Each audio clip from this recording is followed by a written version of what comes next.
Assalamualaikum warahmatullahi wabarakatuh. Perkenalkan, nama saya Tresna Damayanti Nugroho dengan NIM 1540118019 dari program studi D3 Kebidanan Fakultas Ilmu Kesehatan Universitas Galuh Ciamis.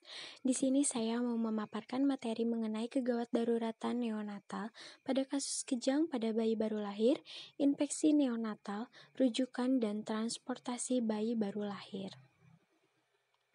Kejang adalah suatu kondisi di mana otot tubuh berkontraksi dan berelaksasi secara cepat dan berulang, oleh karena abnormalitas sementara dari aktivitas elektrik di otak, yaitu terjadi loncatan-loncatan listrik karena berkesinggungannya ion plus dan ion min di dalam sel otak.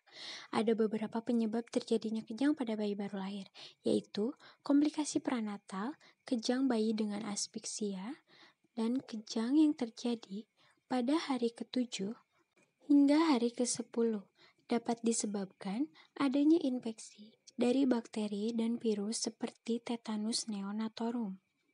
Mekanisme terjadinya kejang yaitu akibat loncatan muatan listrik yang berlebihan dari sinkron pada otak atau depolarisasi otak yang mengakibatkan gerakan yang berulang.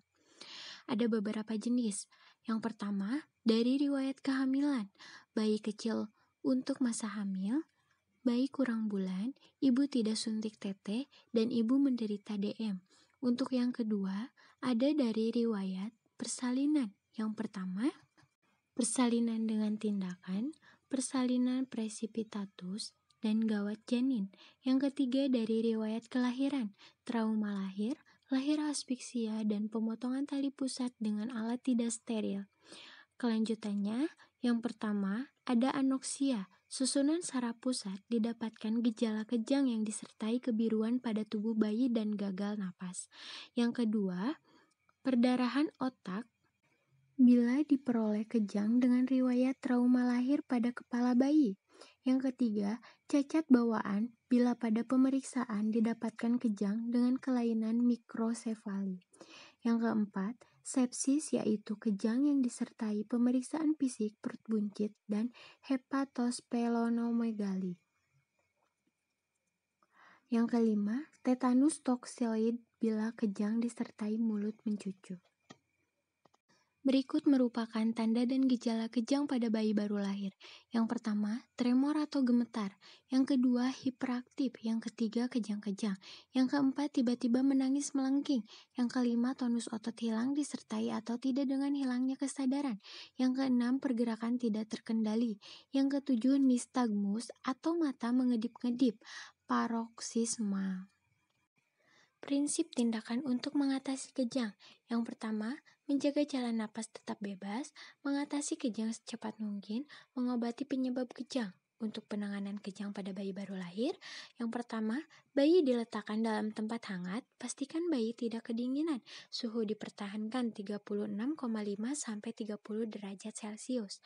Jalan napas dibersihkan dengan tindakan menghisap lendir di seputaran mulut. Hisung dan nasofaring. Yang selanjutnya, pada bayi apnea, pertolongan agar bayi bernapas lagi dengan alat bag to mouth space Mars oksigen 2 liter per menit, infus, obat antispasmodik atau anti kejang, dan nilai kondisi bayi setiap 5 menit. Bila kejang teratasi, berikan cairan infus dextrose dan cari faktor penyebab terjadinya kejang. Infeksi neonatal merupakan sindroma klinis dari penyakit sistemik akibat infeksi selama 1 bulan pertama kehidupan. Bakteri, virus, jamur, dan protozoa dapat menyebabkan sepsis pada neonatus.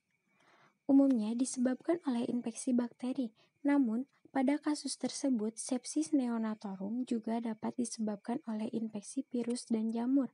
Apabila tidak diobati, infeksi ini bisa menyebabkan kecacatan hingga kematian pada bayi. Mikroorganisme atau kuman penyebab infeksi dapat mencapai neonatus melalui 1. Pada masa antenatal atau sebelum lahir. Yang kedua, pada masa intranatal atau saat persalinan. Yang ketiga, infeksi pascanatal atau sesudah persalinan. Untuk tanda dan gejalanya yaitu suhu tubuh menurun atau meningkat, demam, Bayi tampak kuning, muntah-muntah, lemas dan kurang responsif, kurang mau menyusui, diare, perut membengkak, detak jantung menjadi cepat atau lambat, kejang-kejang, kulit pucat atau kebiruan, sesak napas, gula darah rendah. Untuk penanganan awal, selama dirawat di rumah sakit, bayi yang terkena sepsis neonatorum akan diberikan antibiotik dan dipantau oleh dokter. Pemberian antibiotik dapat dilakukan selama 7-10 hari. Jika tidak ditemukan pertumbuhan kuman pada pemeriksaan kultur darah atau cairan otak. Selain diberikan obat-obatan, dokter juga akan memantau tanda-tanda vital dan tekanan darah bayi serta melakukan pemeriksaan darah lengkap.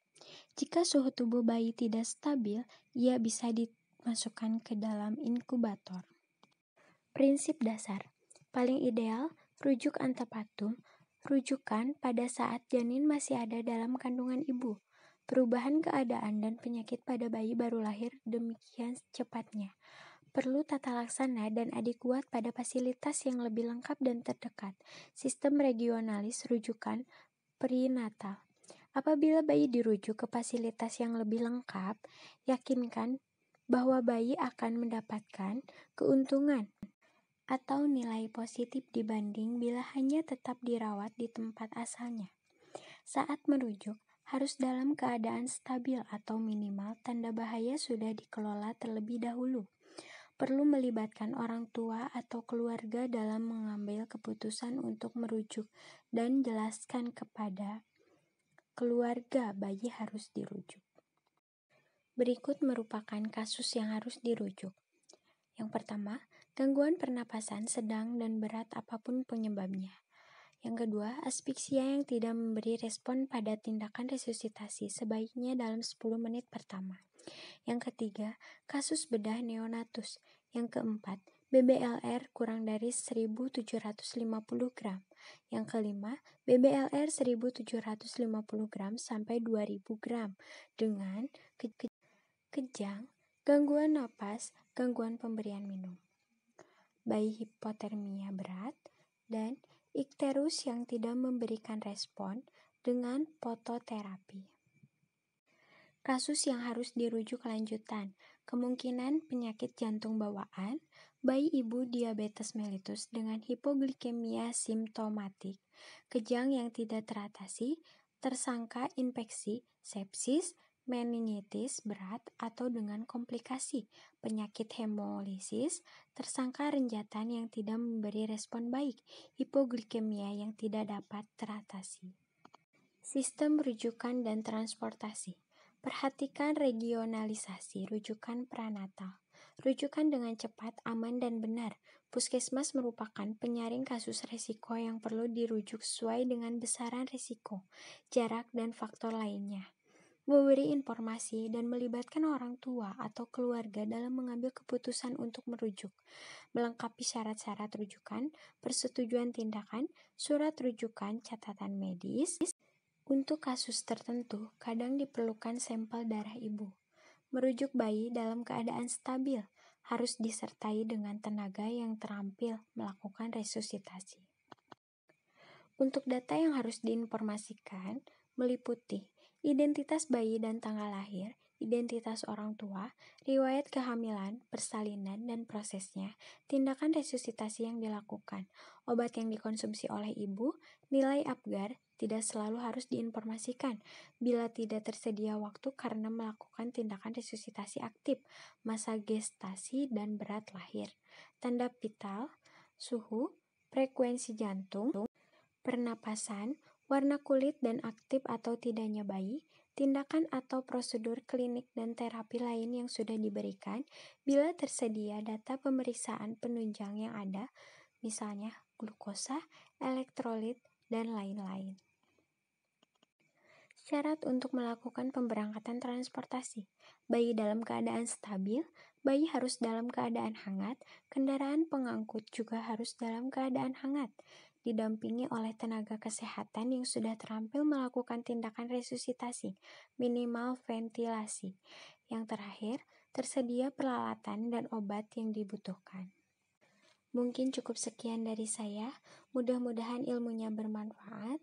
Mohon maaf apabila banyak kesalahan, karena kesempurnaan hanya milik Allah. Wabillahi taufiq wal hidayah. Wassalamualaikum warahmatullahi wabarakatuh.